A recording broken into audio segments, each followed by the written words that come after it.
So you don't want to buy those kind of houses. I don't encourage you to do that. But let's take a look at your own home, your mom and dad, your kids, whatever. How does this affect them? Well, you might say, well, that's great. Their home values are going up. Phenomenal. You're listening to 5 Hour Real Estate Week, where you'll learn to consistently buy real estate in only 5 hours a week. So if you're ready to invest in real estate, achieve financial freedom, and own the lifestyle you deserve, even with your job, this is the show for you. Now, here's your host, Mike Butler.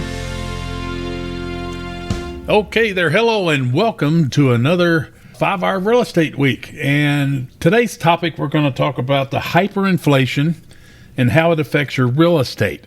And this is not limited to real estate investors, because this is going to pertain to your home, your mom and dad, your brothers, sisters, your neighbors, and also to real estate investors. It's going to affect wholesalers. It's going to affect the real estate investors who have rental properties and those that do flips, flops, and flipping and buy, fix, up, and sell. All of that across the board everywhere. So let's start off with this, and we're going to go way back in time tunnel here a little bit. But if you recall, if you've read my book, you recall that when I got started, I had $1,000 saved up in my police officer's credit union. And my dad, blessed and fortunate enough, he taught me how to fix stuff so I could use my hands. And a lot of you, and me included, we got started by buying fixer-uppers and fixing them up, put a tenant in it, and then do it again and do it again over and over. Well, back then, a rule of thumb was this. If your material, let's say your materials cost $1,000. Well, rule of thumb was to have someone, a handyman, contractor or something, install that material, it was going to cost you 3 times the cost of the material. So if you have $1,000 in a material cost, it's going to cost you $3,000 in labor cost to get it installed properly. Now, you could find a lot more expensive folks using the yellow pages back then, but that's not what we want. Okay, so labor cost used to be 3 times your material. Well, that looks like it's changing big time. And what it brought this to my attention is last week I was talking to a good friend of mine who uses our Mike Butler systems there, and he's turned into a phenomenal investor and success story. But we'll have him on a Winter Wednesdays here soon. But he was telling me, he says, Mike, you wouldn't believe what's going on in the world of materials. And I said, well, tell me about it, Brian. He says, well, last summer, he's saying July of 2020, last summer, I got a deal on a lot over in a decent neighborhood, not too far from us, but it's not in a low-income neighborhood, okay? But it's not in a luxury home either. 3-bedroom, 2-bath, 2-car attached garage. It's a 1-story home, brand new construction, built on a slab, 1,300 square feet. So it's not a monster house by any means. Well, his lumber package back then was $16,000. Okay, wow, all right. But then he says, you know what that same lumber package would cost today? I said, what would it be, Brian? He said $38,000. So in less than a year, the wholesale lumber price for a builder has more than doubled. More than doubled. And if you paid attention, you might have seen it on Bookface or see it on these other things where somebody will show the price. You might know this already yourself, but let's say less than a year ago, you could buy a 2x4 for $2 or $2.25, $2.50, something like that. Well, today they're $10 a piece for a 2x4. Plywood, a 4x8 sheet of plywood, 3/4 inch thick. You might use it for subflooring. You might use it on a roof. Who knows? But it's something we commonly use when we're fixing up houses and properties and such. So that used to be around $20 or so, $25, $26 for a sheet of plywood. Now it's $95 a sheet. Absolutely insane. It hurts your head. But I want you to think about this from a 50,000-foot view of the big picture about what's going on. Call it hyperinflation, call it whatever inflation, okay? Hyperinflation is what Brian used for that word. And I said, I like that. That's pretty cool. So he's a successful investor. He recently built, and he's an A-quality builder. He could build a luxury home, and gosh, everybody and their brother would love it. But he just purchased some dirt at a dead-end street over in J-Town, Kentucky, and he put in 24 apartment units in several buildings. Real nice. I mean, these are 2-bedroom units. This is not low-income subsidized housing by any means. I mean, these are nice. So probably rent for anywhere from $1,500 to $1,600 a piece for a 2-bedroom apartment, and then nice open floor plan, plenty of parking. I mean, these are nice buildings. Well, it cost him $100,000 a unit just to build them, and he's just now wrapping it up.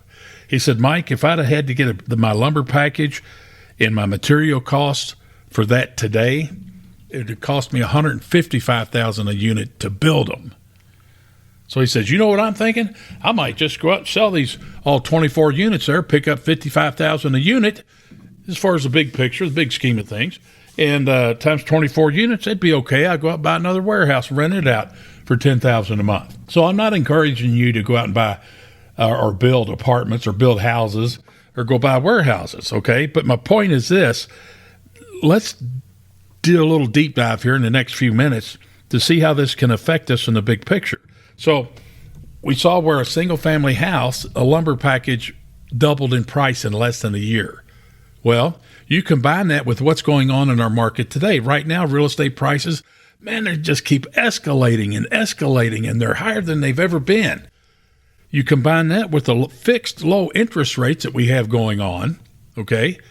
Plus, you've got not enough houses for sale and too many buyers that are looking to buy. In my hometown, Louisville, Kentucky, you cannot find a house for under $100,000. That's never happened before. Even if the thing is in need of a major fixer-up or major rehab, it's still teeter around $100,000. And they're getting insane prices, these wholesalers are, on a house that ought to be bulldozed or just lean up against it a little bit and it'll fall over. All right, so you don't want to buy those kind of houses. I don't encourage you to do that. But let's take a look at your own home, your mom and dad, your kids, whatever. How does this affect them? Well, you might say, well, that's great. You know, their home values are going up. Phenomenal. That's good. Okay. Yeah, because the cost to replace that, the price per square foot just keeps shooting up through the roof. Well, if you already own stuff, that's good. Okay. So I already own a lot of stuff. So that's good. But now if you're getting started, you're going to have to factor that in. So here's a catch-22. If you've been listening to me for a while, I think with all of this, everything that's going on, we have cycles, especially involving real estate. So we had the 2008, 9, and 10 financial foreclosure tsunamis that hit, drove prices down. Okay, it was a buyer's market then because you had too many properties for sale, not enough buyers, prices go down. Right now we're in a market where it's the reverse. We've got not enough houses, too many buyers, prices go up, plus the material costs go up. Well, this is not limited to just materials. Think about this. Remember the old, it was around an election year, but I remember when gas prices in my town creeped over $4 a gallon. Some places, you know, it's probably still that, maybe California at $9 or $10 a gallon. But remember that? Remember what the pizza places did? So you had Papa John's, Pizza Hut, what's the other one? Domino's. They started adding an extra fee on every pizza order, and they called it delivery service or a service fee or something. And their explanation was to help the drivers with their increased cost of gasoline. Okay, so everybody accepted that for a while. Well, then gas prices got down to $1.89. Did they ever remove that fee? No, they did not. They kept it in place. So these kind of things are just getting added to. Once they get their foot in the door, then they're not going to back out of it. It's going to be harder to pull it off. But this is not just happening with wood. Roofing shingles. Another good friend of mine, student and superstar investor, Dennis Earhart, he had his own roofing company called RoofWorks, and boy, he just really spanked it hot and heavy and hard. And he told me it could have been 8 years, could have been 10 years ago. But the roofing manufacturers, they got together and they said, hey, we need to do something about this. We're getting beat up by each other. So they formed a co-op of some sort or some kind of, what do they call those things, the Cosa Nostras? They got together and they said, why don't we take all these dozen or more manufacturing plants that we have all across the country, and let's pool our efforts into one or two manufacturing facilities to make roofing shingles. Okay. Well, now roofing shingles today, it's a petroleum product. So it's based on crude oil prices. So gas goes up, oil goes up. So does roofing shingles. So anyway, they condense it down to one or two manufacturing plants. And then we had all the hurricanes, all the storm chasers went all over the place. They ran out of shingles. And when there's a shortage, guess what happens? The price goes up. So it used to be I could get a roof, a total tear off of 2 existing roofs already in place, tear that off, replace a little bit of wood, put a new roof on $125, $110 a square or a yard. A square was 9 square feet, and that was a yard. They called it a square. So now those prices have creeped up better than $250 a square. That's outrageous. Well, I know right now for a fact that I'm out of tune with this, because last year when I put 12 or 13 homes, I put brand new metal roofs on them, and at that time it cost $250 a square. So I saved a ton of money by going to the metal roofs. And so my point is this: we got to learn how to adapt. And I'm not going to say cut corners. How can we be more efficient? Work smarter, not harder. And if you look around somewhere, you might see these ads for metal roofs. They're putting them on homes all over the place, luxury homes. They have metal roofs that look like shingles, 3D shake shingles and all. I'm not putting that on rental property, but the trick, the magic to making a metal roof work for you is, number one, is the product, the quality of the product, and number two, which is the most important, is the installer. Do they know what they're doing? You do not want Larry and Daryl to do that. Today we do windows. Tomorrow we're going to paint driveways, and the next day we're going to do metal roofs. You want to stay away from them. And I've been using metal roofs for well over 20 years. I've got one of my rental houses. I put a metal roof on. I got exposed to this from my little brother, who's still on the police department. He had his home done with a metal roof, a green metal roof. And I'm like, what?